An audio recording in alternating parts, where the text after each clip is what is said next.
Les 7 principes hermétiques. Une initiation à la sagesse ancienne. Ce que tu cherches, tu l'as toujours cherché. Mais l'as-tu vraiment écouté? Cette question, simple en apparence, est la clé d'un voyage extraordinaire. Bienvenue sur Helvétix. Aujourd'hui, nous plongeons dans le Kybalion, un recueil hermétique attribué à Hermès Trismégiste, un être légendaire, fusion du dieu égyptien Thoth et du dieu grec Mercure. Ce texte n'est pas un simple livre, c'est un code, un guide pour comprendre les forces invisibles qui façonnent notre réalité. Préparez-vous pour une initiation à travers les 7 principes universels qui régissent tout, du plus petit atome aux galaxies lointaines. Abonnez-vous et activez la cloche pour ne pas rater ce voyage. Contexte et Hermès Trismégiste. Ces textes hermétiques, transmis de maître à disciple depuis des millénaires, ne sont pas l'œuvre d'un seul homme, mais la cristallisation d'une sagesse intemporelle. Hermès Trismégiste, mi-mythe, mi-réalité, est le maître d'une science universelle, révélant les lois de l'univers, de l'alchimie à la philosophie. Il n'a pas créé ces lois, il les a découvertes, comme un mode d'emploi de l'univers. Ce que nous allons faire ensemble, ce n'est pas juste lire, c'est s'initier, ouvrir notre cœur et notre esprit pour redécouvrir ce qui est déjà inscrit dans notre âme. Le principe du mentalisme, premier des 7 piliers hermétiques énoncés dans le Kybalion, affirme avec une simplicité profonde et une portée infinie que tout est esprit, l'univers est mental.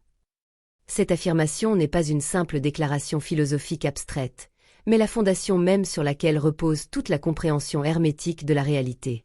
Pour saisir son essence, imaginons l'univers non comme un vaste ensemble de matière inerte, régi par des lois physiques mécaniques et impersonnelles, mais comme une immense conscience vivante, une pensée divine en perpétuel mouvement. Hermès Trismégiste, ce maître légendaire fusionnant la sagesse égyptienne de Thoth et l'astuce grecque de Mercure, nous invite à percevoir le cosmos comme un rêve éveillé d'un esprit omniprésent, où chaque élément du quark infime à la galaxie tourbillonnante n'est qu'une manifestation, une cristallisation temporaire d'une idée originelle. Cette perspective transforme radicalement notre vision du monde. Nous ne sommes plus des observateurs passifs dans un univers froid et aléatoire, mais des participants actifs, des fragments de cette conscience universelle qui s'expérimente elle-même à travers nous. En effet, si tout est esprit, alors la matière elle-même n'est qu'une illusion dense, une vibration ralentie de la pensée pure, comme l'explique Atkinson dans ses explorations de la psychologie cosmique. L'univers n'a pas été créé à partir du néant par un acte extérieur. Il est né de l'intérieur, d'une autocontemplation divine où le tout, que l'on peut nommer Dieu, le grand esprit ou la source infinie, se pense et se manifeste en une infinité de formes. Cette idée résonne avec les traditions anciennes, des Védas hindous qui parlent de Brahman comme conscience pure, aux enseignements kabbalistiques où l'Un-Sof et l'infini inconnaissable se déployant en séphiroth. Mais au-delà de ces références ésotériques, le mentalisme offre une application pratique et transformative pour l'individu moderne. Considérons notre propre esprit comme un microcosme du macrocosme. Si l'univers est mental, alors notre conscience personnelle est une réplique miniature de cette vastitude, dotée du même pouvoir créateur. Chaque pensée que nous entretenons n'est pas un événement isolé et éphémère, c'est une force active, une semence plantée dans le jardin fertile de la réalité. Imaginez un architecte concevant un édifice. Avant que les briques ne soient posées, avant que le béton ne durcisse, tout existe d'abord dans l'esprit, un blueprint mental qui guide la manifestation physique. De même, nos inventions humaines, des pyramides d'Égypte aux smartphones contemporains, ont tout émergé d'une idée, d'une vision intérieure qui a sculpté la matière. Le mentalisme nous enseigne que l'imagination n'est pas une fantaisie futile, mais le premier acte de création, un pont entre l'invisible et le visible. Prenons un exemple concret. Un entrepreneur qui bâtit un empire commence par une vision mentale claire, un sentiment de possibilité qui attire les ressources, les partenaires et les opportunités nécessaires. À l'inverse, une personne emprisonnée dans des croyances limitantes « je ne suis pas assez intelligent », la vie est dure, verra son esprit filtrer la réalité pour confirmer ses postulats, attirant des expériences qui renforcent ses chaînes auto-imposées. C'est ici que le principe révèle son pouvoir libérateur. En reconnaissant que l'univers est mental, nous prenons conscience de notre rôle de co-créateur. Nos pensées ne sont pas neutres, elles sont des aimants, des filtres qui modèlent notre perception et par extension, notre existence. Si vous croyez en l'abondance, votre esprit cherchera et trouvera des preuves d'abondance. Si vous vous focalisez sur le manque, le monde se conformera à cette lentille. Cette dynamique s'illustre dans les neurosciences modernes, où la plasticité cérébrale montre comment les pensées répétées reforment les connexions neuronales, influençant nos comportements et nos résultats. Mais le mentalisme va plus loin. Enraciné dans une métaphysique où la conscience n'est pas confinée au cerveau, mais une force universelle transcendante. Pour intégrer ce principe, une pratique quotidienne s'impose, La méditation sur l'origine des formes. Fermez les yeux et contemplez un objet banal, comme votre tasse de café.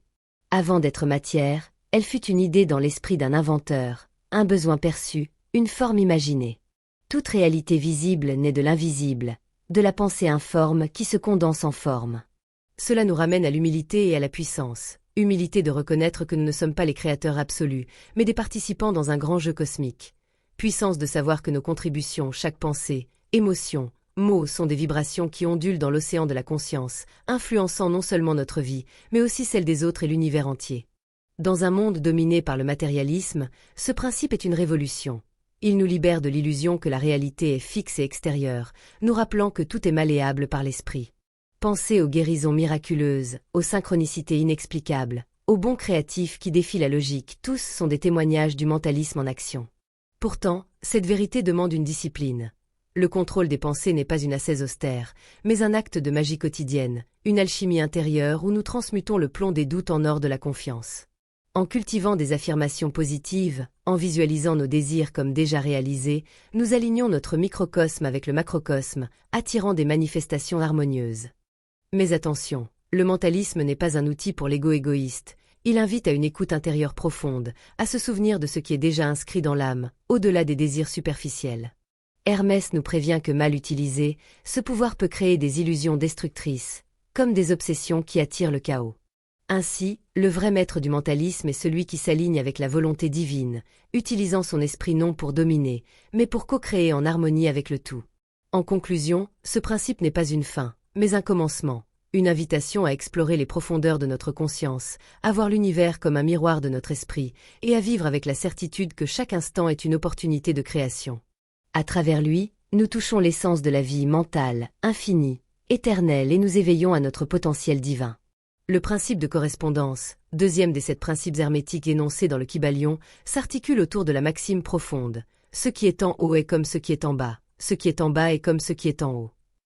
Cette loi, attribuée à la sagesse intemporelle d'Hermès Trismégiste, ne se contente pas d'être une belle phrase poétique.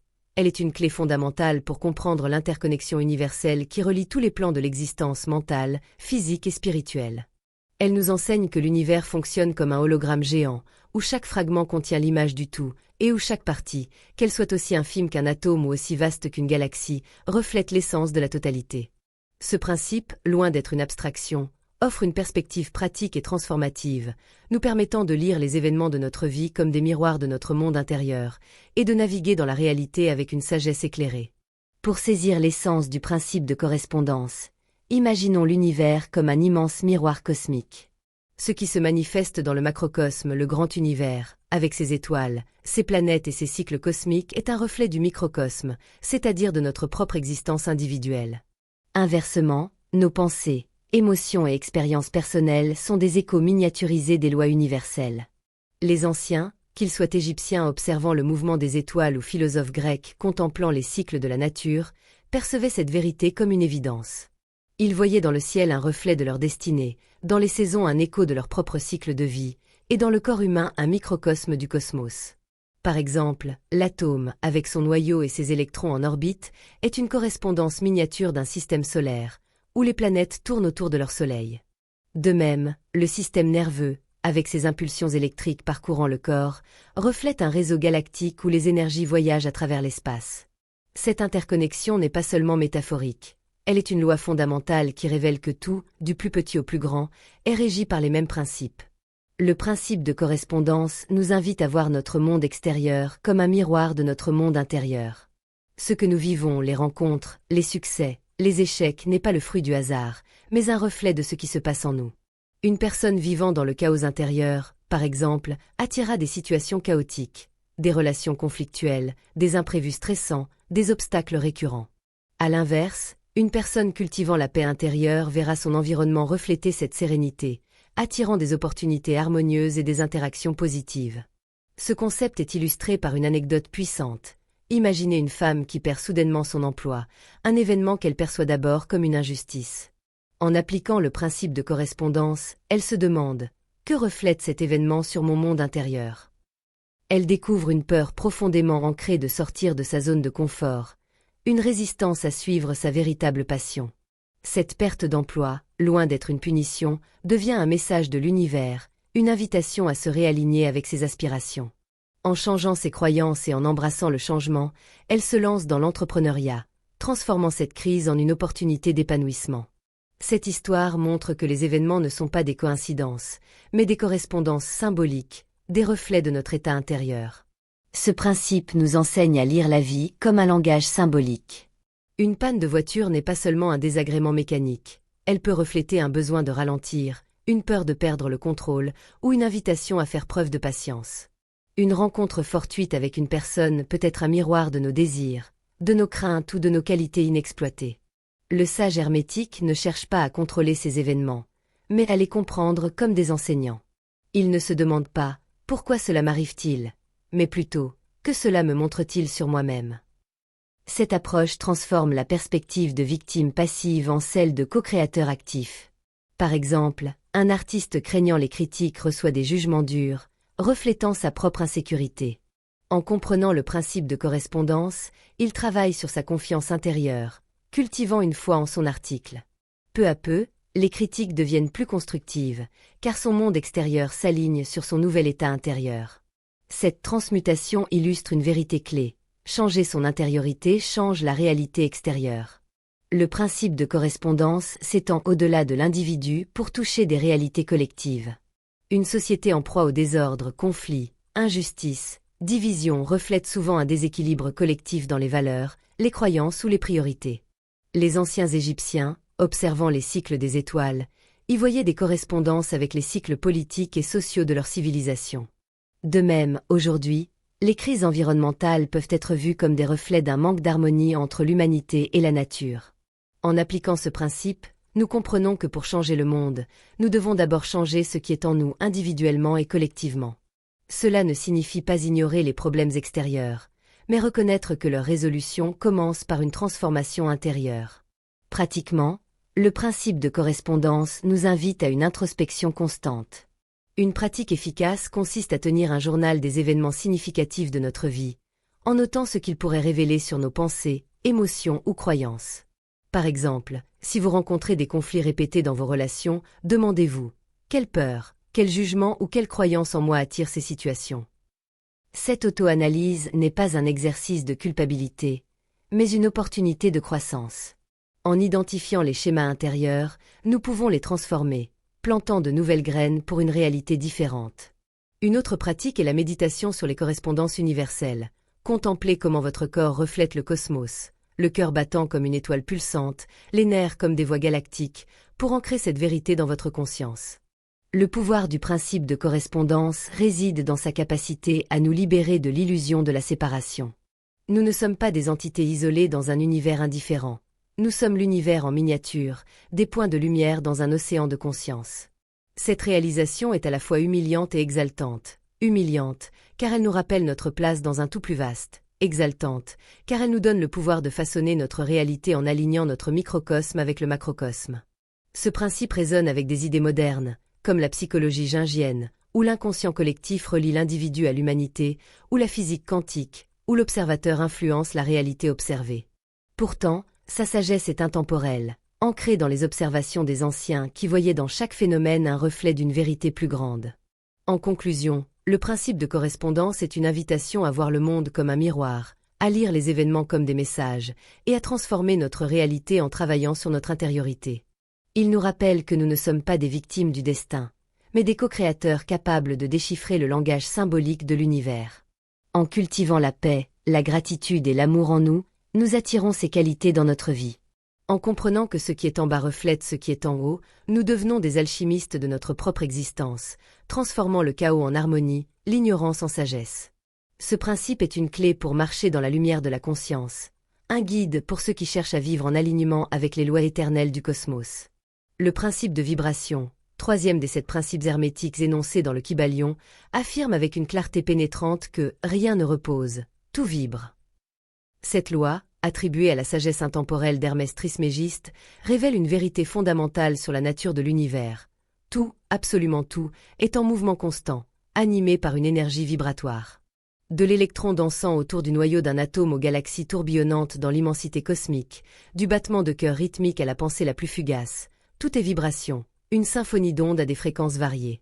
Ce principe ne se limite pas à une observation physique. Il est une clé métaphysique qui relie la matière, l'esprit et l'énergie, offrant une compréhension profonde de la manière dont nous interagissons avec la réalité et comment nous pouvons consciemment façonner notre existence. En explorant ce principe, nous découvrons que nos pensées et émotions sont des vibrations puissantes, capables d'influencer notre monde, et que maîtriser ces vibrations nous permet de devenir des co-créateurs harmonieux de notre destinée. À la base du principe de vibration se trouve l'idée que l'univers n'est pas un assemblage statique de matière inerte, mais une danse dynamique d'énergie. Les anciens sages, des alchimistes égyptiens aux philosophes védiques, comprenaient intuitivement cette vérité, observant que tout dans la nature, du flux des rivières au cycle des saisons, est en perpétuel mouvement. La science moderne corrobore cette vision. La physique quantique nous montre que la matière, en apparence solide, est composée de particules en vibration constante, et que même l'espace vide est animé par des fluctuations énergétiques. Dans le Kybalion, cette idée est poussée plus loin. La matière, l'esprit et l'énergie ne sont que des manifestations différentes d'une même réalité vibratoire, différents uniquement par leur fréquence. La matière, comme une chaise ou une montagne, vibre à une fréquence dense et lente, tandis que l'esprit, nos pensées, nos émotions opèrent à des fréquences plus subtiles et rapides. Cette distinction explique la diversité de l'univers. Un rocher, une pensée, une étoile ne sont pas fondamentalement différents. Ils sont des expressions de la même énergie, vibrant à des niveaux distincts. Le principe de vibration nous enseigne que nos pensées et émotions sont des ondes énergétiques qui interagissent avec l'univers. Chaque pensée que nous entretenons émet une fréquence, comme une note jouée sur une corde de guitare, et cette fréquence attire des expériences correspondantes par la loi de la résonance. Si vous vibrez à la fréquence de la peur, par exemple, vous attirez des situations qui renforcent cette peur, des conflits, des échecs, des blocages. À l'inverse, si vous cultivez des vibrations élevées, comme la gratitude, la joie ou l'amour, vous attirez des opportunités et des synchronicités qui reflètent ces états. Cette idée est au cœur de ce qu'on appelle aujourd'hui la loi de l'attraction, mais le principe hermétique la contextualise dans une vision plus large. Nos vibrations ne sont pas isolées, elles font partie d'une symphonie cosmique où tout est interconnecté. Une personne qui se focalise sur le manque d'argent, par exemple, émet une vibration de pénurie, attirant des expériences de restrictions financières. En changeant sa perspective, en pratiquant la gratitude pour ce qu'elle possède déjà et en visualisant l'abondance, elle élève sa fréquence, et l'univers répond par des opportunités inattendues, une promotion, une nouvelle collaboration, une idée créative. Ce principe a des implications profondes pour notre quotidien. Considérons une situation concrète. Une femme se sent prisonnière d'un cycle de stress et d'anxiété lié à son travail. Chaque matin, elle se réveille avec des pensées de doute, « je ne suis pas à la hauteur », et de frustration, qui alimentent une vibration basse. Ces pensées attirent des interactions tendues avec ses collègues, des erreurs dans son travail et un sentiment d'épuisement. En apprenant le principe de vibration, elle décide de changer sa fréquence. Elle commence sa journée par une méditation de gratitude, se concentrant sur ce qu'elle aime dans sa vie, sa famille, sa santé, ses petites victoires. Elle pratique des affirmations positives, « je suis capable et confiante », et visualise une journée harmonieuse. Peu à peu, elle remarque un changement. Ses collègues deviennent plus coopératifs, son travail gagne en fluidité, et elle se sent plus légère. Ce n'est pas de la magie au sens surnaturel, mais une application consciente de la loi vibratoire. En élevant sa fréquence, elle aligne son énergie avec des expériences positives. La maîtrise de la vibration exige une discipline intérieure. Nos pensées et émotions ne sont pas toujours sous notre contrôle immédiat, mais nous pouvons choisir de les orienter. La clé est de ne pas combattre les vibrations basses, comme la colère ou la peur, car leur résister leur donne plus de pouvoir. Au lieu de cela, le principe de vibration nous invite à nous concentrer sur leurs opposés, la paix, l'amour, la confiance. Par exemple, face à une dispute, plutôt que de s'enliser dans la colère, prenez une profonde inspiration, visualisez un sentiment de calme et exprimez une intention positive. Cette pratique, bien que simple, est puissante. Elle modifie votre fréquence et par extension, l'énergie de la situation. Les traditions spirituelles du monde entier soutiennent cette idée. Dans le bouddhisme, la méditation de pleine conscience aide à observer les pensées sans s'y attacher. Dans le taoïsme, on apprend à couler avec le flux naturel de l'énergie. Ces pratiques sont des applications directes du principe de vibration, adaptées à la quête d'harmonie intérieure. Sur un plan collectif, le principe de vibration s'applique également. Une communauté vibrante d'espoir et de coopération attire des résultats positifs, des innovations, des projets prospères, une solidarité renforcée. À l'inverse, Une société dominée par la peur ou la division émet une fréquence basse, attirant des crises et des conflits. Pensez aux mouvements historiques portés par des vibrations élevées. Les discours inspirants de figures comme Martin Luther King Jr. ou Gandhi ont élevé la fréquence collective, mobilisant des millions de personnes vers la justice et la paix. En tant qu'individus, nous contribuons à la vibration collective par nos choix quotidiens. Un acte de gentillesse, une parole encourageante, une pensée de compassion. Chacun de ces gestes envoie une onde positive dans le tissu de l'univers. Pour intégrer ce principe dans la vie quotidienne, plusieurs pratiques sont efficaces. La méditation est un outil puissant. En vous concentrant sur votre souffle ou sur une intention positive, vous élevez votre vibration. La gratitude, souvent sous-estimée, est une autre clé. Tenir un journal où vous notez chaque jour 3 choses pour lesquelles vous êtes reconnaissant recalibre votre fréquence. Les actes de générosité, comme aider un inconnu ou partager un sourire, amplifient également votre vibration, créant un effet d'entraînement. Enfin, entourez-vous d'environnements et de personnes qui vibrent à une fréquence élevée, des lieux inspirants, des musiques apaisantes, des relations nourrissantes. Ces choix ne sont pas anodins. Ils sont des leviers pour harmoniser votre énergie avec celle de l'univers. Le principe de vibration nous libère de l'illusion de la stagnation. Rien n'est figé, tout est en mouvement, et nous avons le pouvoir de choisir la direction de ce mouvement. Cette vérité est à la fois responsabilisante et libératrice. Nous ne sommes pas des victimes d'un monde chaotique, mais des musiciens dans une symphonie cosmique, capables de jouer des notes d'harmonie ou de dissonance. En comprenant que nos pensées et émotions sont des vibrations, nous devenons des alchimistes de notre réalité, transformant le plomb des peurs en or de la paix. Ce principe, ancré dans la sagesse ancienne et validé par les découvertes modernes, est une invitation à vivre consciemment, à choisir des fréquences élevées, et à co-créer une vie alignée avec la beauté et l'harmonie de l'univers. Le principe de polarité, 4e des 7 principes hermétiques énoncés dans le Kybalion, proclame que tout est double, toute chose a 2 pôles, tout a son contraire. Cette loi, issue de la sagesse attribuée à Hermès Trismégiste, révèle une vérité profonde sur la nature de la réalité. L'univers est structuré par la dualité, mais cette dualité n'est pas une opposition irréconciliable. Au contraire, les contraires comme le chaud et le froid, la lumière et l'ombre, l'amour et la haine ne sont que des extrêmes d'une même essence, des degrés sur une même échelle.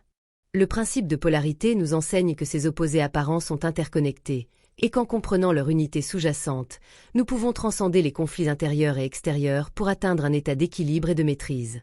Cette perspective, à la fois métaphysique et pratique, nous invite à transformer notre expérience de la vie en apprenant à naviguer entre les pôles, à transmuter les émotions négatives en positives, et à trouver la paix au centre de la dualité.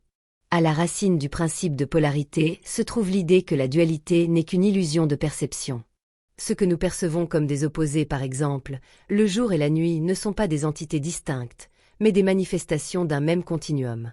Le jour devient nuit par un glissement graduel, tout comme le chaud se transforme en froid à mesure que la température baisse. Cette idée est illustrée dans la nature. Un atome contient des charges positives et négatives, pourtant ils forment une unité cohérente. De même, dans les galaxies, la lumière et la matière sombre coexistent, chacune définissant l'autre par sa présence. Le Kybalion va plus loin en appliquant cette loi à l'esprit humain. Nos émotions et pensées suivent la même logique. Le courage, par exemple, n'est pas l'absence de peur, mais la peur transcendée. La haine peut être vue comme un amour blessé ou mal orienté. Cette compréhension nous libère de la vision binaire qui divise le monde en bon et mauvais, nous permettant de voir la réalité comme un spectre fluide où chaque pôle contient le germe de son contraire. Le principe de polarité a des implications profondes pour notre vie intérieure. Puisque les contraires sont des degrés d'une même essence, nous avons le pouvoir de transmuter un état émotionnel ou mental d'un pôle à l'autre. Cette transmutation, appelée alchimie mentale dans les enseignements hermétiques, est l'un des outils les plus puissants offerts par ce principe. Par exemple, une personne submergée par la colère peut, par un effort conscient, déplacer sa conscience vers le pôle de la paix. Cela ne signifie pas nier la colère, mais la reconnaître comme une vibration sur l'échelle des émotions, puis choisir de faire vibrer son esprit à une fréquence plus élevée. Cette idée résonne avec les pratiques spirituelles anciennes, comme le bouddhisme, où l'on apprend à observer les émotions sans s'y attacher, ou le taoïsme, où le yin et le yang sont vus comme des forces complémentaires plutôt qu'antagonistes. En comprenant que la peur et le courage, la tristesse et la joie sont des pôles d'une même réalité, nous pouvons choisir de glisser consciemment vers le pôle positif. Un exemple concret illustre ce pouvoir de transmutation. Imaginons un entrepreneur confronté à une faillite. Initialement, Il est submergé par le désespoir et la peur de l'échec, vibration basse qui le paralyse. En appliquant le principe de polarité, il reconnaît que l'échec et le succès sont les deux extrêmes d'une même échelle, celle de l'expérience entrepreneuriale. Au lieu de s'enliser dans la peur, il pratique la visualisation, imaginant le succès futur, et cultive la confiance en ses capacités. Cette transmutation mentale ne change pas immédiatement sa situation financière, mais elle modifie sa perspective. Il commence à voir l'échec comme une leçon, un tremplin vers une nouvelle entreprise. Avec le temps, cette vibration positive attire des opportunités, un investisseur, une idée innovante, et il rebondit avec une entreprise prospère. Cet exemple montre que la transmutation n'est pas un acte magique instantané, mais un processus délibéré de réorientation de l'esprit, soutenu par la foi en l'unité des contraires. Le principe de polarité nous invite également à cultiver la neutralité divine, un état où l'on se place au centre des pôles, observant les extrêmes sans s'y attacher. Cette neutralité n'est pas une indifférence froide, mais une sagesse équilibrée. Considérons un maître spirituel insulté publiquement, au lieu de réagir par la colère, pôle négatif, ou de chercher la validation, pôle positif, il reste centré, indifférent à l'insulte comme à l'honneur. Cette posture reflète une compréhension profonde de la polarité. Ni l'éloge ni la critique ne définissent sa vérité intérieure. Cette neutralité est libératrice, car elle nous affranchit des hauts et bas émotionnels qui dominent souvent notre vie. Dans un monde moderne saturé de jugements et de conflits, que ce soit sur les réseaux sociaux ou dans les débats politiques, adopter cette neutralité permet de rester ancré, de répondre avec clarté plutôt que de réagir avec impulsivité. Sur un plan collectif, le principe de polarité explique les dynamiques sociales et historiques. Les tensions entre guerre et paix, progrès et stagnation, liberté et oppression ne sont que des oscillations entre les pôles d'une même réalité. Une société polarisée, par exemple, reflète un manque d'équilibre entre ses forces. En appliquant ce principe, les leaders visionnaires, comme Nelson Mandela, ont su transcender la haine pour cultiver la réconciliation, déplaçant la conscience collective vers un pôle d'unité. À notre échelle, nous pouvons contribuer à cet équilibre en choisissant des actions et des paroles qui favorisent l'harmonie plutôt que la division. Pratiquement, le principe de polarité peut être intégré par des exercices simples mais puissants. La visualisation est une méthode clé. Face à une émotion négative, comme l'anxiété, fermez les yeux, respirez profondément, et imaginez-vous glissant vers son opposé, la sérénité. Visualisez une échelle où chaque pas vous rapproche de la paix. Une autre pratique est la respiration consciente. Lorsque la colère monte, prenez 5 respirations lentes, en vous concentrant sur l'idée de calme, jusqu'à sentir votre énergie se stabiliser. Tenir un journal émotionnel peut également aider. Notez vos émotions négatives et identifiez leur pôle opposé, puis décrivez comment vous pouvez cultiver cet opposé dans votre vie. Par exemple, si vous ressentez de la jalousie, identifiez son pôle positif, l'admiration ou l'inspiration, et cherchez des moyens d'exprimer cette qualité. Ce principe résonne avec des concepts modernes. En psychologie, la thérapie cognitivo-comportementale repose sur l'idée que changer ses pensées peut transformer ses émotions, une forme de transmutation mentale. En physique, les charges positives et négatives dans un circuit électrique illustrent comment les opposés sont nécessaires à l'équilibre d'un système. Pourtant, la sagesse hermétique va au-delà, enracinée dans une vision spirituelle où la dualité est une invitation à l'unité. En comprenant que les contraires ne sont pas ennemis, mais partenaires dans la danse de la vie, nous cessons de lutter contre la réalité et apprenons à la modeler. Le principe de polarité nous libère de la prison des jugements binaires. Il nous rappelle que la vie n'est pas une bataille entre bien et mal, mais un spectre où chaque expérience a sa place. En apprenant à transmuter nos pensées et émotions, nous devenons des alchimistes de l'âme, transformant le plomb des conflits en or de la paix. En cultivant la neutralité, nous trouvons un centre stable, un point d'équilibre où nous pouvons observer le monde sans être ballottés par ses tempêtes. Ce principe est une invitation à danser avec la dualité, à embrasser les contraires comme des enseignants, et à découvrir que la véritable liberté réside dans notre capacité à choisir notre place sur l'échelle de la vie. Le principe de rythme, 5e des 7 principes hermétiques énoncés dans le Kybalion, proclame que « tout s'écoule, entre et sort, tout a sa marée, toute chose monte et descend ». Cette loi, attribuée à la sagesse intemporelle d'Hermès Trismégiste, révèle une vérité essentielle sur la nature de l'univers. Tout est en mouvement cyclique, oscillant comme un pendule entre les pôles de la réalité. Ce principe ne se limite pas à une observation des cycles physiques, comme les saisons ou les marées, mais s'étend aux dimensions émotionnelles, mentales et spirituelles de l'existence. Le rythme est la pulsation de la vie elle-même, une danse inéluctable qui régit les hauts et les bas de notre expérience. En comprenant et en embrassant ce principe, nous apprenons à naviguer avec grâce dans les flux et reflux de la vie, à accepter les cycles naturels sans résistance et à trouver l'équilibre en dansant avec le mouvement de l'univers. Le principe de rythme nous enseigne que rien dans l'univers n'est statique. Tout est soumis à un flux constant, une oscillation entre des états opposés, comme les pôles décrits dans le principe de polarité. Cette idée est évidente dans la nature. Le jour cède la place à la nuit, l'été s'efface devant l'hiver, la marée monte puis redescend. Ces cycles ne sont pas des anomalies, mais l'expression d'une loi universelle. Les anciens, qu'ils soient égyptiens observant les crues du Nil ou taoïstes méditant sur le flux du yin et du yang, comprenaient que le rythme est le souffle du cosmos. Cette vérité s'applique aussi à l'individu. Nos émotions oscillent entre joie et tristesse, nos énergies fluctuent entre action et repos, nos vies traversent des périodes de croissance et de repli. Le Kybalion explique que ce rythme est inévitable, mais que la souffrance naît lorsque nous résistons à ce flux naturel, lorsque nous nous accrochons à un état comme vouloir un été éternel ou fuir la douleur. L'une des implications les plus profondes du principe de rythme est que résister au cycle de la vie crée du conflit et de la souffrance. Vouloir rester dans un état de succès constant, par exemple, est aussi futile que vouloir arrêter le coucher du soleil. Le sage hermétique, au contraire, accepte que chaque montée implique une descente, chaque victoire contient le germe d'un défi, et chaque perte prépare une renaissance. Cette acceptation n'est pas une résignation passive, mais une sagesse active. En comprenant le rythme, nous apprenons à surfer sur ces vagues plutôt que de nous noyer en luttant contre elles. Par exemple, un entrepreneur prospère peut connaître une période de succès fulgurant, mais s'il s'attache à cet état, il risque de s'effondrer lorsque le pendule bascule vers des défis. En revanche, s'il reconnaît le rythme, il savoure le succès sans arrogance et accepte les obstacles comme des étapes temporaires, sachant que le pendule reviendra. Ce principe nous invite à adopter une posture d'observation sans attachement. Le sage ne s'exalte pas dans les moments de triomphe ni ne se désespère dans les moments de perte, car il sait que tout passe.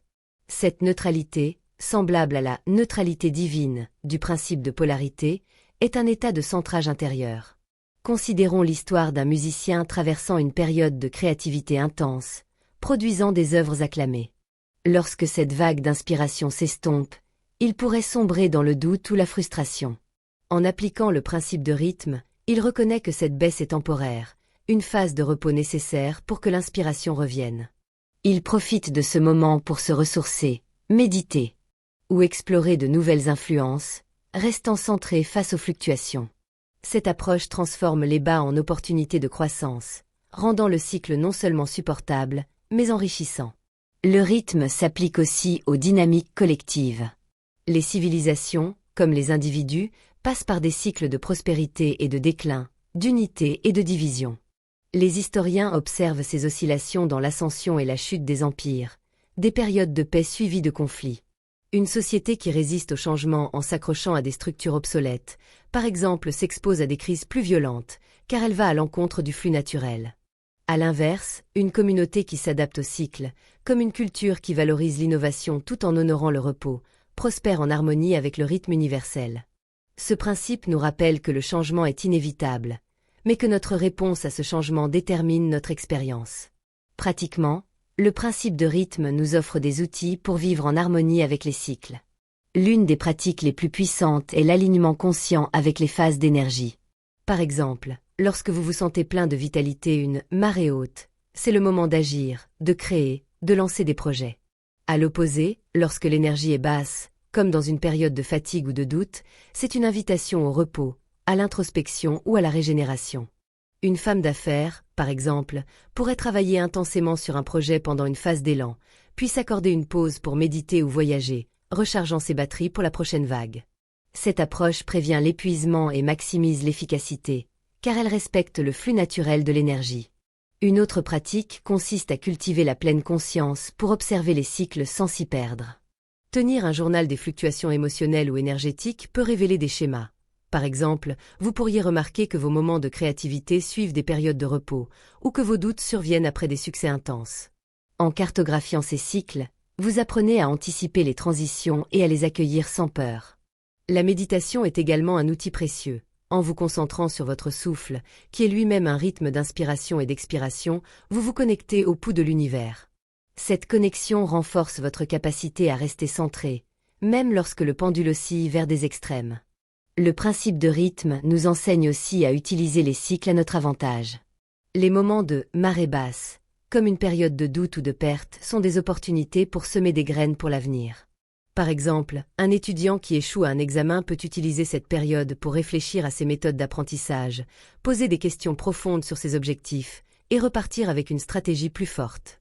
De même, les moments de marée haute, comme une période de succès ou de joie, sont des occasions de planter des intentions positives, de prendre des risques calculés ou de partager son abondance avec les autres. En synchronisant nos actions avec le rythme, nous devenons des danseurs agiles dans le flux de la vie. Ce principe résonne avec des idées modernes. En psychologie, les théories du bien-être reconnaissent l'importance d'accepter les fluctuations émotionnelles plutôt que de chercher un bonheur constant. En biologie, les rythmes circadiens régissent nos cycles de sommeil et d'éveil, montrant que notre corps est naturellement aligné sur des oscillations. Pourtant, la perspective hermétique va plus loin, enracinée dans une vision spirituelle où le rythme est une expression de l'harmonie cosmique. Les traditions anciennes, comme le taoïsme avec son concept de Wu Wei, agir sans forcer, ou les pratiques chamaniques qui honorent les cycles lunaires, incarnent cette sagesse. En dansant avec le rythme, nous cessons de lutter contre l'univers et commençons à co-créer avec lui. Le principe de rythme nous libère de l'illusion de la permanence. Il nous rappelle que rien ne dure éternellement, ni la douleur, ni la joie, et que cette impermanence est une source de liberté. En acceptant les cycles, nous trouvons la paix dans le mouvement, la force dans la fluidité.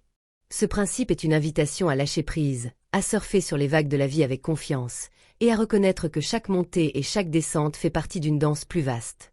En apprenant à naviguer dans ce flux, nous devenons des partenaires conscients de l'univers, transformant chaque cycle en une opportunité de croissance, d'équilibre et d'harmonie.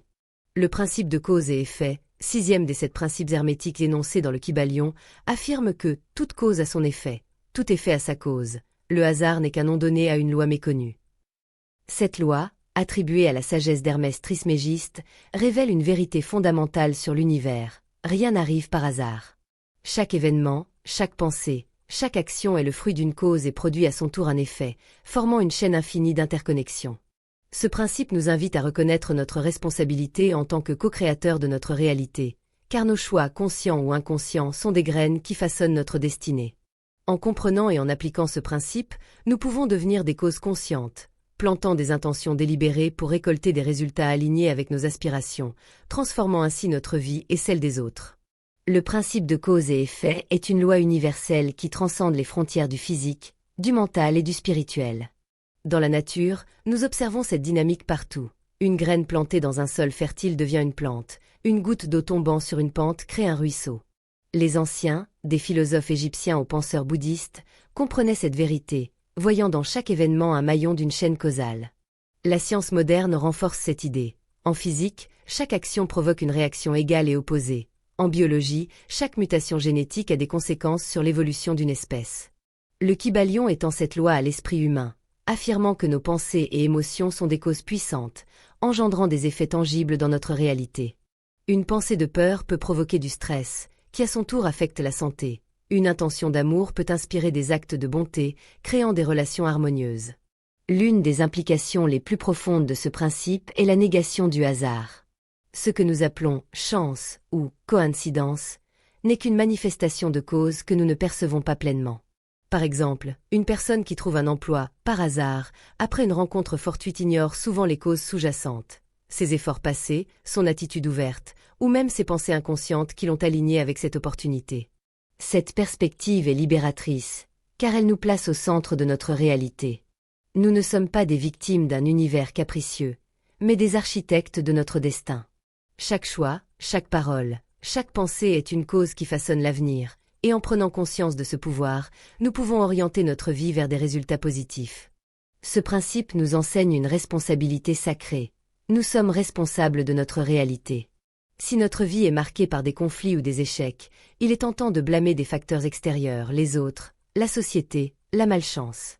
Mais le principe de cause et effet nous invite à regarder à l'intérieur. Quelles pensées, quelles croyances, quelles actions ont contribué à cette réalité?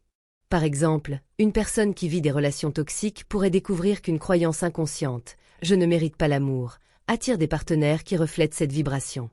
En changeant cette croyance pour une affirmation positive, « je suis digne d'amour », elle plante une nouvelle cause, attirant des relations plus saines. Cette responsabilité n'est pas un fardeau, mais une opportunité. En devenant des causes conscientes, nous reprenons le contrôle de notre vie. Un exemple concret illustre ce pouvoir. Imaginons un homme paralysé à la suite d'un accident de voiture causé par un conducteur imprudent. Initialement, il est consumé par la colère et le ressentiment, des causes qui engendrent des effets négatifs, isolement, amertume, dépression. En apprenant le principe de cause et effet, il décide de changer les graines qu'il plante. Il choisit de pardonner au conducteur, non pour excuser l'acte, mais pour se libérer de la haine. Il se concentre sur des pensées de gratitude pour ce qu'il a encore, sa famille, son esprit, sa résilience, et se fixe un objectif, inspirer les autres. Il devient conférencier, partageant son histoire pour motiver ceux qui traversent des épreuves. Ce choix conscient, pardonner, cultiver la gratitude, agir avec intention devient une cause qui produit un effet puissant, une vie transformée, riche de sens et d'impact. Cet exemple montre que même dans les situations les plus douloureuses, nous avons le pouvoir de choisir les causes que nous plantons. Le principe de cause et effet s'applique également au niveau collectif. Les sociétés prospères sont le résultat de causes collectives, des visions partagées, des actions concertées, des valeurs d'unité. À l'inverse, les crises, guerres, injustices, désastres environnementaux sont les effets de causes collectives, comme l'ignorance, la cupidité ou la division. Les leaders visionnaires, comme Martin Luther King Jr. Ont compris ce principe, plantant des causes d'amour et de justice qui ont transformé des sociétés entières. À notre échelle, chaque acte de bonté, chaque parole encourageante est une cause qui contribue à une vibration collective positive. Un sourire offert à un étranger, une aide donnée sans attendre de retour, une intention de paix. Ces petites causes créent des ondulations qui peuvent changer le monde. Pratiquement, intégrer ce principe demande une discipline de pleine conscience. Une pratique essentielle est de réfléchir avant d'agir ou de parler. Quelle cause suis-je en train de créer? Quel effet veux-je voir? Par exemple, avant une réunion importante, prenez un moment pour aligner vos pensées sur des intentions positives, collaboration, clarté, succès, plutôt que sur le stress ou la peur de l'échec. Une autre pratique est la méditation sur la gratitude, qui plante des causes positives. Chaque jour, notez 3 choses pour lesquelles vous êtes reconnaissant, ce qui oriente votre esprit vers l'abondance plutôt que le manque. Tenir un journal des causes et effets peut aussi être puissant. Notez vos actions ou pensées majeures et observez leurs résultats au fil du temps. Vous pourriez découvrir, par exemple, que des pensées de doute attirent des obstacles, tandis que des affirmations de confiance ouvrent des portes. Ce principe résonne avec des concepts modernes. En psychologie, la thérapie cognitivo-comportementale montre que changer nos pensées, causes, modifie nos comportements et émotions, effets. En physique quantique, l'idée que l'observateur influence la réalité observée suggère que notre conscience est une cause active dans la création de notre monde. Pourtant, la sagesse hermétique va au-delà, enracinée dans une vision spirituelle où chaque individu est un co-créateur divin. Les traditions anciennes, comme le karma dans le bouddhisme ou la loi de réciprocité dans les cultures indigènes, incarnent cette vérité. Ce que nous donnons à l'univers nous revient, amplifié. En plantant des causes conscientes, nous alignons notre vie avec l'harmonie cosmique. Le principe de cause et effet nous libère de l'illusion du hasard. Il nous rappelle que nous ne sommes pas des spectateurs impuissants, mais des acteurs puissants dans la grande pièce de l'univers. Chaque pensée est une graine, chaque action un levier, chaque intention une brique dans l'édifice de notre réalité. En devenant des causes conscientes, nous transcendons la victimisation pour embrasser notre souveraineté. Ce principe est une invitation à vivre avec intention, à choisir des pensées et des actions qui élèvent, inspirent et transforment. En plantant des graines d'amour, de courage et de sagesse, nous récoltons une vie d'harmonie, de sens et de plénitude, devenant ainsi des partenaires actifs dans la danse infinie de la création. Le principe du genre, 7e et dernier des principes hermétiques énoncés dans le Kybalion, proclame que le genre est en toute chose, tout à ses principes masculins et féminins. Cette loi, attribuée à la sagesse intemporelle d'Hermès Trismégiste, transcende la notion biologique de genre pour révéler une vérité universelle. Toute création, qu'elle soit physique, mentale ou spirituelle, naît de l'interaction dynamique entre 2 forces complémentaires, souvent qualifiées de masculines et féminines. Ces forces ne se limitent pas aux hommes et aux femmes, mais représentent des énergies universelles, l'action et la réceptivité, la volonté et l'intuition, le donner et le recevoir présentes dans chaque être, chaque phénomène et chaque processus de l'univers. En comprenant et en équilibrant ces polarités en nous, nous devenons des créateurs conscients, capable de manifester une vie harmonieuse et alignée avec la symphonie cosmique. Le principe du genre ne concerne pas le sexe biologique, mais les énergies créatrices qui sous-tendent toute existence. Dans la tradition hermétique, le principe masculin est associé à des qualités comme l'action, la logique, la volonté, la projection et l'initiation, une énergie yang, dirigée vers l'extérieur, qui pousse à structurer et à manifester. Le principe féminin, quant à lui, est lié à l'intuition, l'imagination, la réceptivité, la gestation et l'intériorité, une énergie yin, qui nourrit, reçoit et donne forme. Ces deux forces ne sont pas opposées, mais complémentaires, comme les deux faces d'une même pièce. Ensemble, elles forment le moteur de la création. Une idée, masculine, doit être nourrie par l'imagination, féminine, pour se matérialiser. Une action, masculine, doit être guidée par l'intuition, féminine, pour être fructueuse. Cette dualité créatrice se retrouve partout, dans l'union d'un électron et d'un proton formant un atome, dans la rencontre du pollen et de l'ovaire donnant naissance à une fleur, ou dans la collaboration entre la pensée analytique et l'inspiration créative produisant une œuvre d'art. Dans la nature, le principe du genre est omniprésent. Les anciens observaient cette dynamique dans les cycles de la vie. Le soleil, masculin, rayonnant, féconde la terre, féminine, réceptive, pour produire des récoltes. Les traditions spirituelles, comme le taoïsme avec le yin et le yang ou l'hindouisme avec Shiva, masculin, et Shakti, féminin, ont toujours reconnu que l'équilibre de ces forces est essentiel à l'harmonie. La science moderne corrobore cette vision. En physique, les polarités positives et négatives créent un courant électrique. En biologie, l'union des gamètes mâles et femelles engendre une nouvelle vie. Le Kybalion applique cette loi à l'esprit humain, affirmant que chaque individu porte en lui ces deux principes, l'animus, masculin, et l'anima, féminin, pour reprendre les termes de la psychologie jungienne.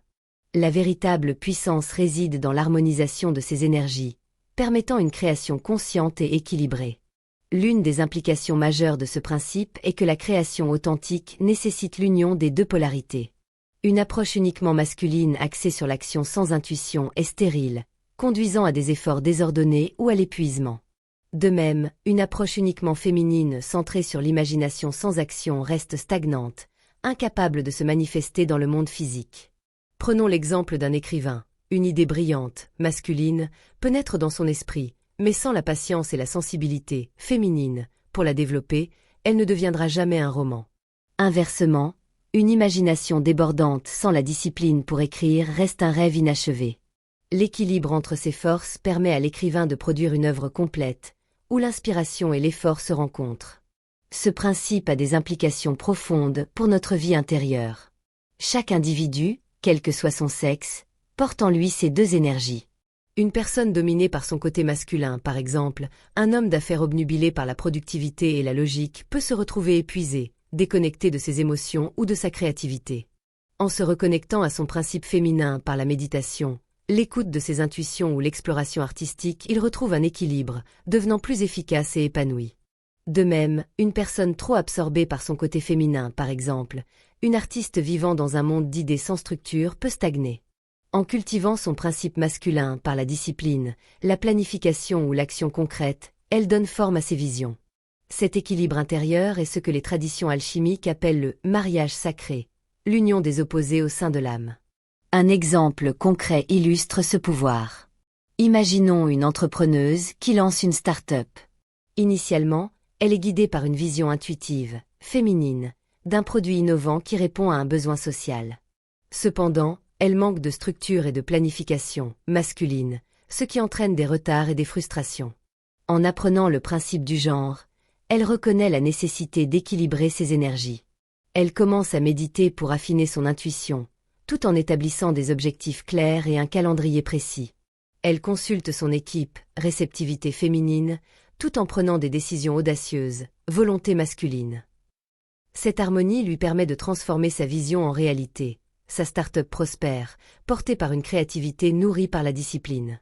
Cet exemple montre que le succès ne vient pas de privilégier une énergie au détriment de l'autre, mais de leur union harmonieuse.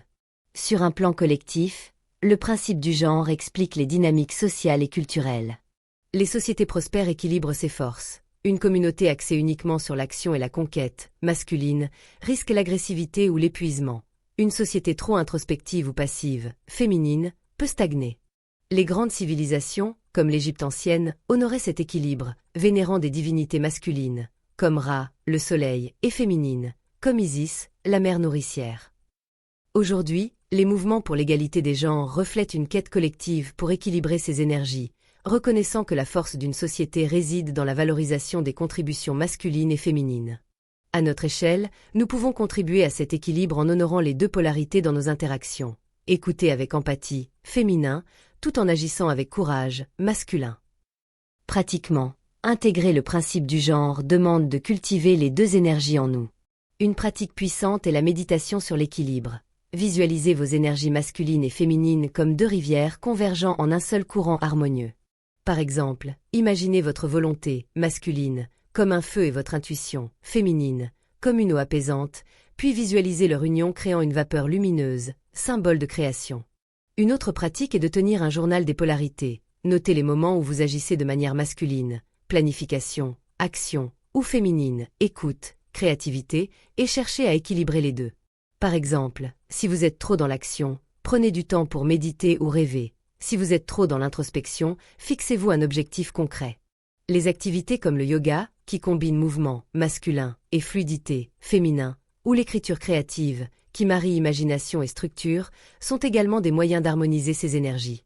Ce principe résonne avec des concepts modernes.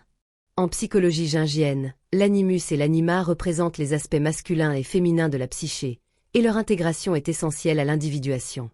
En neurosciences, l'équilibre entre les hémisphères cérébraux, le gauche, analytique, masculin, et le droit, intuitif, féminin, est crucial pour la créativité et le bien-être. Pourtant, la sagesse hermétique va plus loin, enracinée dans une vision spirituelle où chaque individu est un microcosme du cosmos, capable de créer en alignement avec les forces universelles. Les traditions anciennes, comme l'alchimie ou le tantra, célèbrent cette union sacrée, voyant dans l'équilibre des polarités la clé de l'illumination. Le principe du genre nous invite à devenir des créateurs conscients, des alchimistes de l'âme. En honorant et en équilibrant nos énergies masculines et féminines, nous transcendons les limitations de la dualité pour accéder à une complétude intérieure. Ce principe est une célébration de la danse créatrice de la vie, où chaque acte, chaque pensée, chaque inspiration devient une offrande à l'univers. En cultivant cet équilibre, nous ne créons pas seulement pour nous-mêmes, mais pour le monde, devenant des sources de lumière et d'harmonie dans la grande symphonie cosmique. Conclusion. Un retour à soi. C'est ce principe mentalisme, correspondance, vibration, polarité, rythme, cause et effet, genre forment une carte pour naviguer dans l'univers et dans notre propre existence. Ils ne sont pas des concepts à mémoriser, mais des vérités à vivre. Hermès Trismégiste, à travers ses lois, nous invite à cesser de nager à contre-courant, à transmuter la peine en sagesse, à prendre la responsabilité de notre réalité et à trouver la paix en nous. Ce voyage est un retour à la source, une initiation à la conscience. En intégrant ces lois, nous cessons de marcher dans l'ignorance pour devenir lumière. Comme le dit Hermès, la vérité est inscrite dans notre âme. Le sage ne domine pas l'univers, il s'aligne avec lui, devenant un danseur dans la grande symphonie cosmique. Invitation. Continuez ce chemin en explorant les mystères de la sagesse ancienne. Que chaque pensée, chaque action soit une graine plantée avec soin pour sculpter une vie alignée avec la vérité universelle.